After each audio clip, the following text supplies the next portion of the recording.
Mais qu'est-ce que tu fais? Bon. C'est du sang? Non, c'est le peeling rouge de The Ordinary. 30 minutes, j'aurai une peau neuve. 30 minutes? Mais ça va pas, non, mais tu vas te brûler la peau. Ah, c'est vrai que ça picote. Bon, on va revoir ensemble les tops et les flops de chez The Ordinary et on va voir que c'est pas du tout 30 minutes pour le peeling rouge. Bon, vous l'aurez compris, il y a des produits qui sont très bien, mais il y en a aussi où il faut faire attention, il faut prendre des précautions sur comment on les utilise. Donc on va vous présenter tout ça par type de produit et dans l'ordre d'une routine.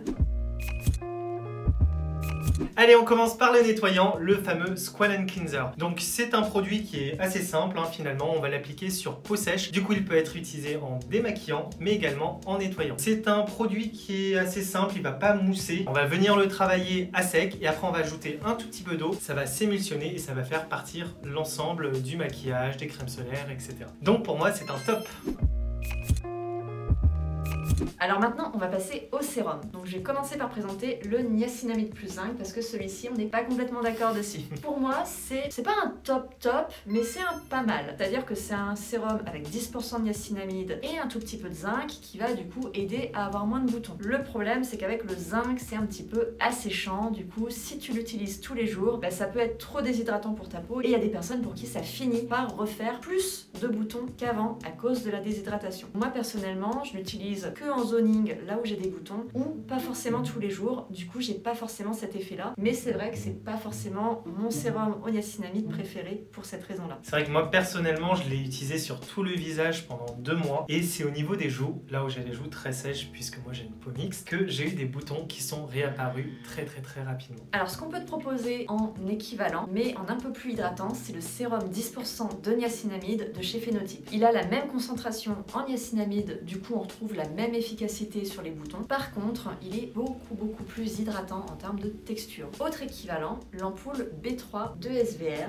Donc là, cette fois-ci, on est sur du 5% de niacinamide. Il est beaucoup plus léger en termes de concentration. Et il y a aussi beaucoup d'actifs hydratants à l'intérieur. Oui, personnellement, c'est celui que j'utilise parce que j'adore l'effet plumpy que ça apporte. Enfin, ça apporte du rebond à la peau. En plus d'avoir seulement 5% de niacinamide, qui est le pourcentage parfait pour les peaux sensibles. En parlant d'hydratation, on va passer au deuxième sérum de chez The Ordinary, Marine Hyaluronics. Donc ça, c'est censé être un sérum à base d'acide hyaluronique qui est du coup censé repulper la peau, la réhydrater, etc. Alors moi, personnellement, c'est un flop pour moi parce que quand on l'applique sur la peau, on n'a pas du tout cet effet rebond. On n'a pas l'impression justement que l'acide hyaluronique va retenir l'eau dans la peau. Ça sèche très rapidement. Donc honnêtement, c'est pas ce que j'aime retrouver quand j'utilise un produit à base d'acide hyaluronique. Alors moi, personnellement, celui-ci, je le connais pas, mais j'ai l'autre version à l'acide hyaluronique de The Ordinary et j'ai la même sensation que toi en fait. Je le trouve sympa, mais je le trouve très peu hydratant comparé à d'autres sérums acide hyaluronique qu'on a l'habitude de tester. Après, c'est des sérums qui sont pas très chers, donc tu peux tester, tu perds pas beaucoup d'argent en les testant. Si ça te convient, tant mieux. Personnellement, pour le même prix, je préfère la HA5 Rich de la marque Geek & Gorgeous. J'ai beaucoup plus cet effet rebond sur la peau, donc j'ai vraiment l'impression d'avoir quelque chose d'hydratant sur la peau, quoi. Maintenant, on va passer au troisième sérum, celui à l'acide salicylique 2% qui est sorti récemment, et celle-là, c'est la solution anhydre, c'est-à-dire qu'il n'y a pas d'eau à l'intérieur. Donc c'est plutôt une solution qui va être un petit peu huileuse. Et pourquoi c'est bien? Ça va permettre en fait à l'acide salicylique de pénétrer beaucoup plus lentement dans les pores de la peau pour les nettoyer. Moi personnellement, j'ai une peau sensible, je le mets sur le nez, je vois une différence en une journée. Ça, c'est vraiment un gros top pour moi. Ensuite, on passe au buffet Copper Peptide. Moi, je l'ai utilisé assez longtemps et en fait,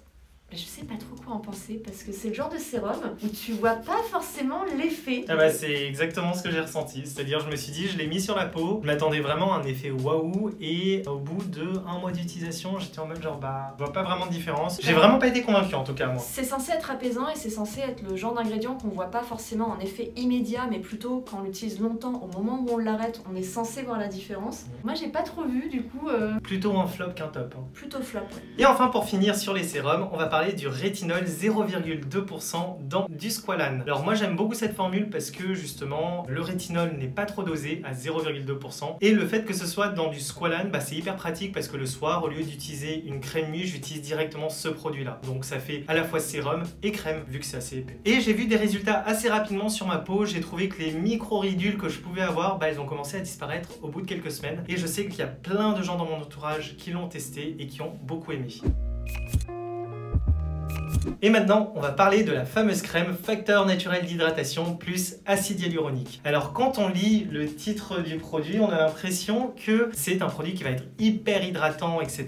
Mais quand on prend la texture, honnêtement, on a plus l'impression que c'est un produit qui est très nourrissant. C'est pâteux. Ah bah c'est pâteux, c'est beurré quoi. Donc c'est une texture qui ne va pas forcément plaire aux peaux grasses, je pense que toi tu n'aimerais pas, ni aux peaux mixtes parce que ça va faire vraiment une surcouche de gras. Par contre pour quelqu'un qui a une peau plutôt de type sèche, ça va vraiment être pas mal. Moi je l'ai utilisé, je dirais que c'est un entre-deux, ça dépend de son type de peau. Il n'y a pas de flop ou de top. Au niveau de la liste d'ingrédients, franchement, c'est quand même plutôt très bien pour le prix que c'est. Autre crème chez The Ordinary, c'est la suspension d'acide azélaïque. Donc c'est une sorte de crème, mais avec 80-90% de silicone dedans, et on a 10% d'acide azélaïque. Donc en fait, le principe, c'est juste d'avoir 10% d'acide azélaïque dans un agent de texture. Du coup, ils ont choisi des silicones. Alors moi, personnellement, d'habitude, je déteste les silicones. Là, ça passe bien, je ne sais pas pourquoi, c'est un mystère, comme quoi des fois il faut tester. Par contre, c'est une crème qui peluche énormément. C'est hyper cool parce que quand on l'applique, ça fait un effet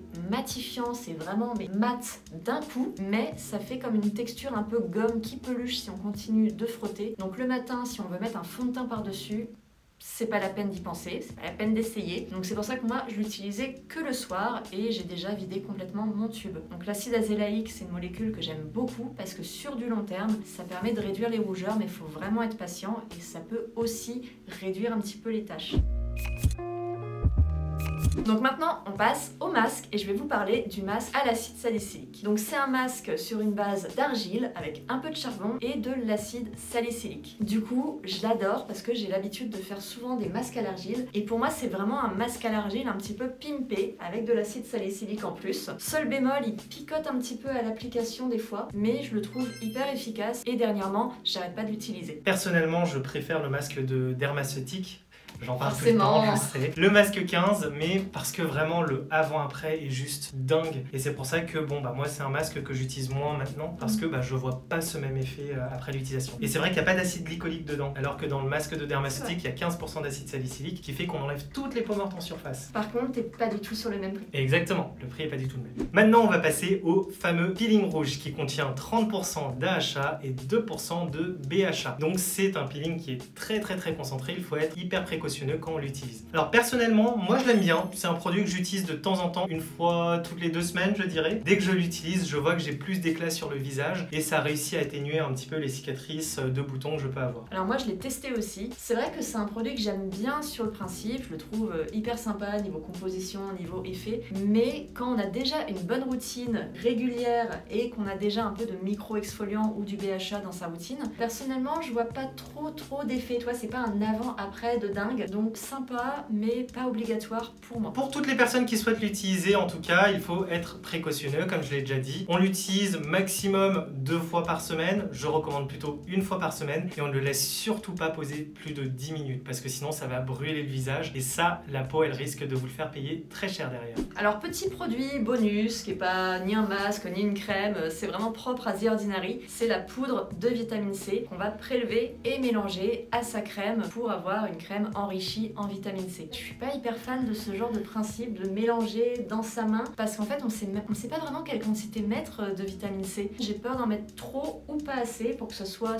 pas efficace, soit trop irritant. Pour cette poudre, je l'ai utilisée, je l'ai mise notamment dans ma lotion. Ce qui est bien avec la poudre, c'est que la vitamine C est hyper active, elle ne s'est pas oxydée entre temps. Le seul problème, c'est que vu qu'elle est hyper active, elle est hyper irritante pour la peau. Moi personnellement, ce qui s'est passé, c'est qu'au bout de 2-3 utilisations, systématiquement après l'application, j'avais une sorte de brûlure sur le visage. Ça picotait extrêmement fort et ça durait facilement 5 minutes. Après, par exemple, ma mère l'a utilisé, elle a adoré et elle n'a pas eu ces picotements-là. Donc ça dépend vraiment de la sensibilité de la peau et la sensibilité à la vitamine C. Est-ce qu'il y a d'autres produits de chez The Ordinary que tu souhaites qu'on analyse et qu'on teste pour toi? Dis-le nous en commentaire. Si tu as aimé cette vidéo, n'hésite pas à nous laisser un petit pouce bleu, abonne-toi et on te dit à très vite. Salut!